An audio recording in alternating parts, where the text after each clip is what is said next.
نعم 100 ناقة هل سمعتم 100 ناقة. Assalamualaikum warahmatullahi wabarakatuh. Pemirsa tasawuf religi, inilah kisah Surakoh musuh Nabi Muhammad yang pada akhirnya menjadi pembela Islam.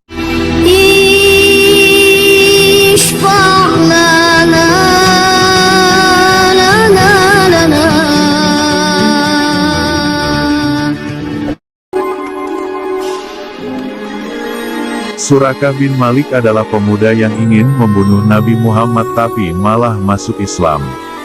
Suatu hari Surakah mendengar ada sayembara. Sayembara tersebut diumumkan oleh sekelompok penduduk Mekah di sebuah ruas jalan, yaitu di dekat pintu Darun Nadwah.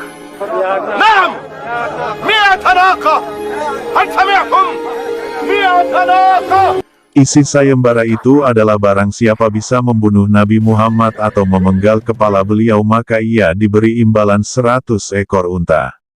Saat itu pemuka masyarakat Mekah geram dengan tindakan Nabi Muhammad yang semakin menarik simpati orang-orang di kota itu. ما نقول فيه إلا خيرا ولا يبغضه إلا منافق كيف وقد قال فيه رسول الله صلى الله عليه وسلم. Sebab aktivitas beliau dalam menyebarkan Islam membuat agama nenek moyang penduduk Mekah semakin ditinggalkan pemeluknya. Mendengar sayembara berhadiah menggiurkan itu, Surakah menyanggupi. Selama beberapa lama ia mengintai aktivitas Nabi Muhammad. Hingga suatu hari ia mendapat kesempatan membuntuti beliau. أقلني يا أبا بكر. والله لا أفعل وقد رضي بك أصحاب رسول الله. Pada saat hampir bersamaan, ada seorang penggembala menuju tempat mereka dengan tujuan yang sama untuk berteduh. قريش في ثوبك ومظهرك. أنت صباحا. إلى أين يا عبد الله؟ Abu Bakar menanyai orang ini, sehingga ia tahu bahwa penggembala ini penduduk Mekah. Sang penggembala mengizinkan mereka mengambil susu salah seekor dari kambing gembalaannya, kemudian Rasulullah dan Abu Bakar melanjutkan perjalanan. Selama dalam perjalanan, Abu Bakar senantiasa bersama Rasulullah Muhammad di atas tunggangannya. Pada waktu lainnya, Abu Bakar menoleh ke arah belakang, tiba-tiba terlihat ada seseorang tengah berusaha menyusul mereka.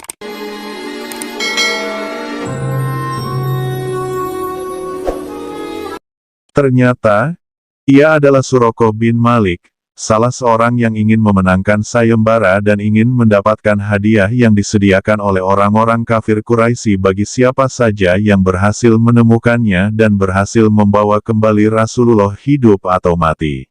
إنه في مجالسكم غير الخوض في أمر محمد وأصحابه. وتسميه خوضا؟ Di suatu tempat yang dirasa tepat, Surakah menghunus pedangnya untuk mengeksekusi Nabi Muhammad. Beliau yang tahu ada seseorang mengancam bersiap siaga. Saat itu Surakah menunggang kuda, sedang Nabi Muhammad naik unta. Dalam keadaan genting itu, Allah perintahkan bumi untuk mencegah perbuatan Surakah itu. Dengan izin Allah, tanah di sekitar Surakah bergerak dan menelan kudanya. Kuda gagah itu lalu tenggelam hingga lututnya. Melihat keganjilan tersebut Surakah ketakutan, sehingga terpaksa meminta maaf kepada Nabi Muhammad. Nabi kemudian memanjatkan doa sehingga tanah itu membebaskan impitan di kaki kuda Surakah. Sadar dirinya terbebas, Surakah kembali berulah. Ia hunus lagi pedangnya dengan maksud mencelakai Nabi Muhammad. Namun, untuk kedua kalinya tanah menelan kuda Surakah, kali ini hingga pusarnya. Surakoh kembali diliputi rasa takut. Surakah memilih jalan damai dengan meminta ampun Nabi Muhammad. Nabi kembali mengampuninya. Surakah memang pemberani, tapi ia tahu apa yang mencegahnya untuk melukai Nabi Muhammad adalah sesuatu yang terlalu besar untuk dihadapi. Akhirnya ia turun dari kudanya dan menghampiri Nabi Muhammad. Di hadapan unta Rasulullah, Surakah duduk, sekadar menunjukkan dirinya tak lagi menjadi ancaman. Ia lalu bertanya kepada Nabi Muhammad, "Siapa Tuhan engkau? Apakah terbuat dari emas atau perak?" أنه معصوم من الناس فلا يصل إليه أحد، فإن شئتم وأزيدتكم بالزاد والمتاع. بارك الله لك في مالك. Mendapat pertanyaan demikian, malaikat Jibril turun dari langit dan membawa wahyu kepada Nabi Muhammad berupa surat Al-Ikhlas ayat 1-4. Setelah pertanyaan Surakah dijawab oleh Nabi, ia meminta beliau menjelaskan apa itu Islam. Tak lama kemudian, di tempat itu juga, Surakah menyatakan dirinya masuk Islam. Orang yang semula berniat membunuh Nabi Muhammad itu berbalik arah menjadi pengikut beliau. Dengan peristiwa itu, Surakah merasa yakin jika Rasulullah terlindungi dan akan mendapatkan kemenangan. Dia pun akhirnya memanggil mereka dan berjanji tidak akan mengganggunya lagi. Rasulullah dan rombongan berhenti. Surakah menghampiri dan menceritakan kejadian yang dialaminya kepada mereka. Surakah bercerita, وأنتم أغير على آلهتكم ودينكم منها على نفسها؟ ألستم تذهبون إليها كلما حز بكم أمر؟ setelah kejadian apa yang aku alami, yaitu tidak berhasil menyentuh mereka, terbetik dalam hatiku bahwa perkara Rasulullah ini akan menang. Aku berkata kepada Rasulullah, sesungguhnya kaummu telah menjanjikan tebusan untuk dirimu. Aku juga memberitahukan tentang keinginan banyak orang berkaitan dengan Rasulullah dan rombongannya. Aku menawarkan bekal dan barang-barang, namun keduanya Rasulullah SAW dan Abu Bakar tidak menanggapi tawaranku, dan juga tidak menanyaiku. Beliau hanya berseru, rahasiakan tentang kami, hadis riwayat Imam Bukhari. Lalu Surakah meminta kepada Rasulullah agar membuatkan untuknya surat jaminan keamanan, dan beliau memenuhi permintaannya. Disuruhlah Amir bin Fuhairah menuliskannya di atas sepotong kulit.